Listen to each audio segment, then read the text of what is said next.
Good morning, Bucknutters, here on National Signing Day, Wednesday, February 4th, 2015. I am Dave Biddle, and I'm joined by Duane Long.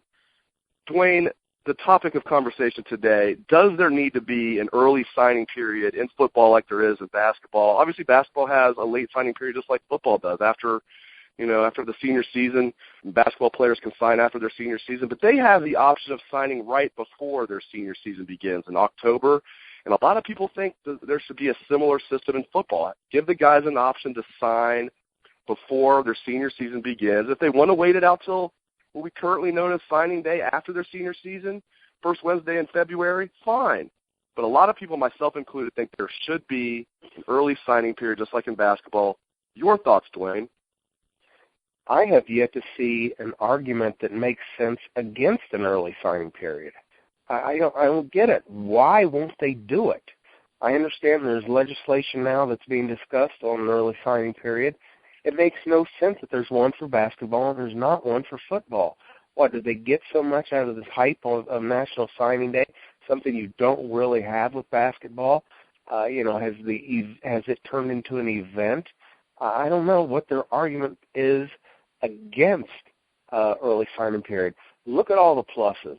Schools can say, okay, we got this position covered, we got this position covered, we got this position covered. There can be more honesty in recruiting. There's no stringing kids along saying, well, hold on, we want to see more film and all this kind of garbage that they have to do now. We would eliminate all that. Schools would know where they stand. They'd know what their rosters are going to look like. And we could eliminate things like what just happened with Bobby Petrino. 2 days before signing day, he tells a kid who's been committed since last October that he doesn't have a place for him. Now this kid's scrambling. If there's already a signed letter of intent, we couldn't see the coaches pull this kind of crap either.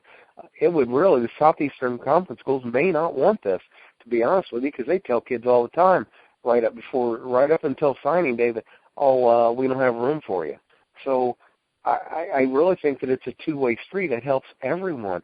Schools where they're going with their roster and kids are locked in. They're not going to be told at the last minute, well, now you got to find another school. And one caveat I want to throw out there, even though I said just like you, I am a proponent of an early signing period. The one caveat is if a coach is fired or if a coach leaves for another job, the kid that signed with that school should be free to then sign with another school if he wants to. If the coach that he signed with in the early signing period is no longer at that school, I think the kid should be free to sign with another school if he chooses. What do you think, Duane? I agree with that because I could see the school board presidents doing some dirty pool that way. Secure their recruiting class, get most of those kids in, lock them in, then fire the coach. I like that idea too. Absolutely, I think that should just be part of it. Schools may not like that part of it, that they're locked into keeping this guy once recruiting classes start. But that's just the way it's going to be. And it's not like the kids will absolutely leave.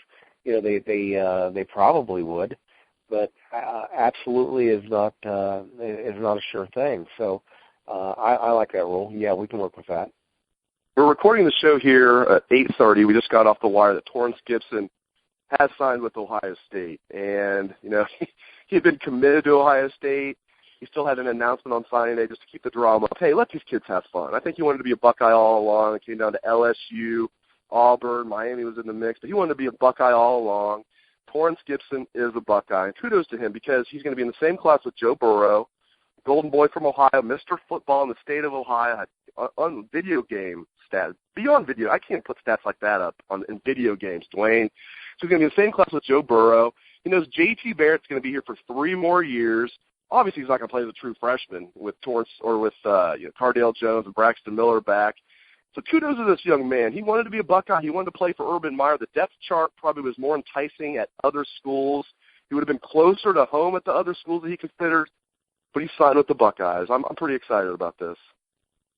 Oh, you got to be. This is one of the unique athletes in high school football this year. Absolutely phenomenal athlete, and he's thrown better every year I've seen him. He gets better throwing the ball. I still have questions about whether he is going to be able to advance to the level that he can. His athleticism will put him on the field in front of Joe Burrow. Joe Burrow, I watched this kid in the state championship game, and it's something to watch him. He knew where he was going with the ball before he stepped under center. He's that far ahead, and he's got physical tools. It's not like this is just a kid with a pop gun arm. He doesn't have a Torrance Gibson arm, but he's got enough arm, and he's a really good athlete. Think he's not going to run away from you? Well, look again. He's going to. He can take off and make something happen with his feet. I love Gibson just as an athlete. I will always believe, until he steps under center as a Ohio State quarterback, I still believe he's headed for wide receiver, split end. I think that's where he's going to end up. But having such a unique athlete, and as a split end, I see him being a possible first-round draft choice. Just special athlete. So that's huge, getting him. And if he ends up a quarterback, great. If he could beat out Joe Burrow, hey, great. That's fine with me. But then we at least have him with receiver. But that's just great news. We'll get that kid. And very well said, Duane. I mean, you just want to get a five-star talent like this on your team, and you're going to let him start out at quarterback in practice because you promised him that. He'll probably redshirt anyway. Let him start out at quarterback. And if he develops, we know he has that very strong arm, and he can whip that ball around. You can envision him running Urban Meyer's offense because he's a good runner. He's got a strong arm. But you let him start out at quarterback, and if for some reason he doesn't develop, then you move him to wide receiver. And you just want a kid this talented on your team. So last thing, Duane, let's say he does move to wide receiver eventually. How long do you think it'll take? You think like a year in, maybe he'll move to wide receiver? You think it might be a little further down the road?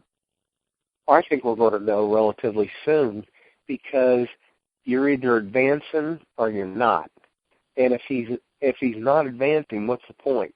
The other guy's going to continue to move ahead of him. Burrow, whoever, is going to continue to move ahead of him. So why leave him there when he's not showing that he's picking it up, he's got that aptitude? I just don't see him messing around. Two, at the absolute outside, if he's not going to play immediately, if there's no threat to the depth chart, they might keep him there a little bit longer. But I don't think so, Dave. I think they're going to move him, give him 1 year, and say, look, this is not your best position. You might eventually evolve into something, but right now it doesn't look like it. We got guys ahead of you. They're going to be getting reps. Those are the guys that got get prepared. We can't wait around anymore. Do you want to make the move, or do you want to continue to try to slog on at quarterback where you're falling behind? I think a year would be outstanding. And also, just think about the depth at receiver. That's huge. And I think that could prompt a move in only 1 year. Yeah, I could see that very easily happening. If I'm the coaching staff, that's my target. 1 year, let's see where we are. Great stuff from Duane Long, as always. We will keep you updated on National Signing Day, of course, all day on the site. We'll have wall-to-wall coverage. When the national letters of intent come in, we'll let you know all the drama that's going on. We're also going to interview Urban Meyer and some assistant coaches today at 3, so we'll have bolts and stories and videos from that.